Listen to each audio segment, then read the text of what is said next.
दोस्तों आज मैं रिव्यू करूंगा अक्षय कुमार का गाना फिलहाल 2। गाना शुरू होता है और अक्षय कुमार बाइक पर जा रहा है। दूसरी तरफ नुपुर सेनन एक बालकनी में खड़ी है। अक्षय कुमार आता है और वहां बाइक पार्क करता है। गाना शुरू होता है ला ला ला ला ला ला ला ला ला ला ला ला ला ला ला। और जो टकला सिंगर है वो दुबई की पहाड़ियों में है, हाथ ऐसे किए हुए हैं, मतलब फुल खोले हुए हैं। अरे भाई साहब, टकले साहब, आप मुझे एक बात बताइए, एक तो आप बिल्कुल चमन हो ऊपर से, फिर ऊपर से आप चश्मा लगाते हो, फिर आप पहाड़ियों में हो, फिर आपने दोनों हाथ ऐसे चौड़े किए हैं जैसे शाहरुख खान आप ही हो। अरे भाई साहब, आपको किसी ने बताया नहीं कि जब आप चश्मा लगा के ऐसे चलते हो तो बिल्कुल सेम वैसे ही दिखते हो जैसे वो मैकडॉनल्ड के बाहर एक पुतला होता है, उसको अगर चश्मा पहना दे तो बिल्कुल आपकी तरह ही लगेगा। आपका फिलहाल गाना जबरदस्त था, सुपरहिट था, ब्लॉकबस्टर था और मेरा भी पसंदीदा गाना था। तो जब एक गाना इतना बड़ा हिट हो गया तो फिर आप टकले भाई को किसने कहा कि आप दोबारा उस गाने से पंगे लो, आप उसका पार्ट 2 भी बनाओ। और अगर पार्ट 2 बनाना ही था, जरूरी था, तो फिर जो पार्ट 2 है वो पार्ट 1 से बढ़िया होना चाहिए था, उससे 10 गुना अच्छा होना चाहिए था। जब उससे अच्छा नहीं था तो फिर आपने ये पंगे क्यों लिए?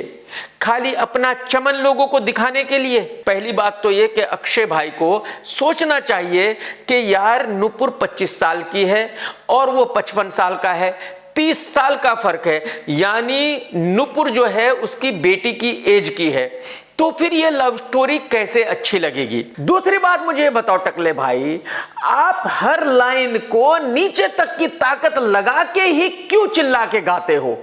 आराम से नहीं गाया जाता? अच्छा, ये गाने का डायरेक्शन का पार्ट भी चुराया हुआ है।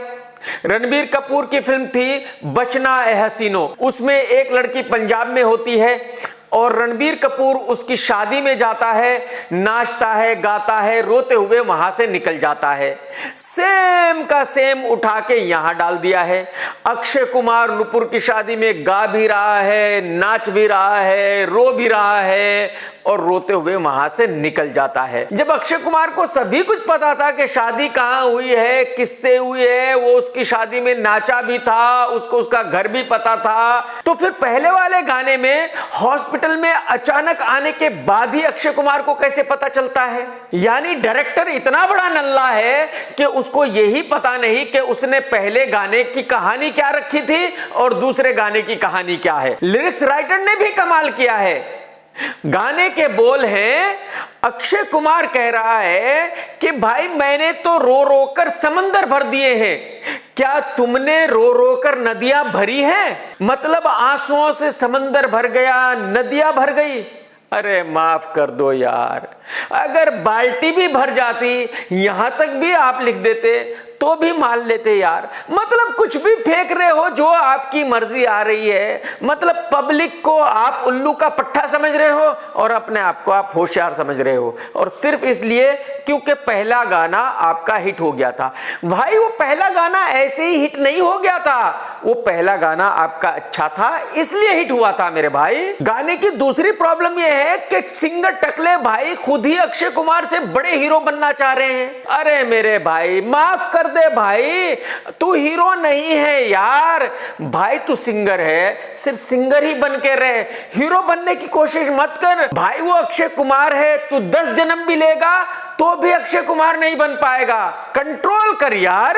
अच्छा, इसके आगे गाने में अक्षय कुमार को बिल्कुल टपोरी दिखा दिया है, यानी वो एक शादीशुदा लड़की का पीछा कर रहा है, उसको फॉलो कर रहा है, बल्कि उसको छेड़ भी रहा है। वो गाड़ी में बैठी हुई है, ये भाई बाइक पे बैठा हुआ है और ये अपनी उंगली उस लड़की की उंगली से टच कर रहा है, यानी ये तो छिछोरी हरकत हो गई।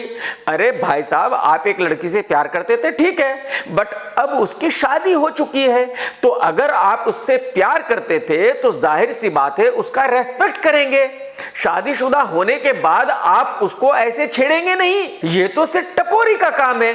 मेरी समझ में नहीं आया कि अक्षय कुमार ने इस बात पे ऐतराज क्यों नहीं किया कि भाई साहब अब लड़की की शादी हो गई है, अब आप मुझे कैसे कह सकते हो कि मैं उसको छेड़ता फिरूं। अच्छा, दूसरी तरफ लड़की भी अपने हस्बैंड के सामने ही उसके हाथ से हाथ टच करने पर भी कुछ नहीं कह रही है, बल्कि अपने हस्बैंड को देख रही है कि कहीं उसने देखा तो नहीं है। अरे भाई साहब, इंडियन लड़कियां ऐसी नहीं होती। इंडियन लड़कियां भले ही किसी से भी प्यार करती हो, जब एक दफा शादी हो जाती है तो फिर वो अपने हस्बैंड का रेस्पेक्ट करती है, वो अपने हस्बैंड को चीट नहीं करती। शायद आप भूल गए ऐश्वर्या राय, सलमान खान और अजय देवगन की फिल्म।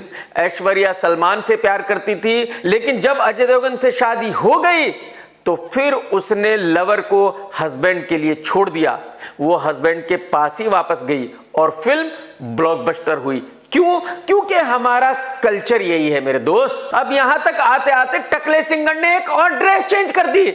मतलब सैड सॉन्ग है, इधर टकले भाई एक के बाद एक ड्रेस चेंज करते जा रहे हैं। अब टकले भाई बुर्ज खलीफा के पास खड़े होकर गाना गा रहे हैं। मतलब फुल हीरोगिरी चल रही है टकले भाई की। गाना कितना भी दुख भरा हो, कहानी कितनी भी सैड हो, बट टकले भाई को फुल हीरो बनना है। और अब गाने का एंड आता है। अक्षय कुमार बाइक पे खड़ा हुआ है, लॉकेट हाथ में है, ट्रक आता है और मार के चला जाता है। अक्षय कुमार सड़क पर गिर जाता है। अरे डायरेक्टर साहब, माफ कर दो भाई साहब, आप बहुत बड़े डायरेक्टर हो भाई। आपसे बड़ा डायरेक्टर तो बॉलीवुड में ना आज तक कोई हुआ है और ना कोई होगा। पहले लोगों ने इतना बढ़िया गाना सुना हुआ है, गाने में इतनी अच्छी कहानी देखी हुई है कि सेकंड वाले गाने की कोई भी चीज पहले वाले गाने के 10% भी नहीं है। तो इसका मतलब ये गाना सुपर फ्लॉप होना पक्का है। टेक केयर दोस्तों, सत्यमेव जयते। दोस्तों, अगर आपको मेरा ये वीडियो पसंद आया है तो लाइक जरूर करो भाई साहब लाइक जरूर करो और शेयर भी जरूर करो और कमेंट करना तो बिल्कुल मत भूलना। और यार मेरा चैनल सब्सक्राइब कर लो, वो जो घंटी है उसको दबा दो ताकि जैसे ही मैं नया वीडियो डालूं आपको पता चल जाए।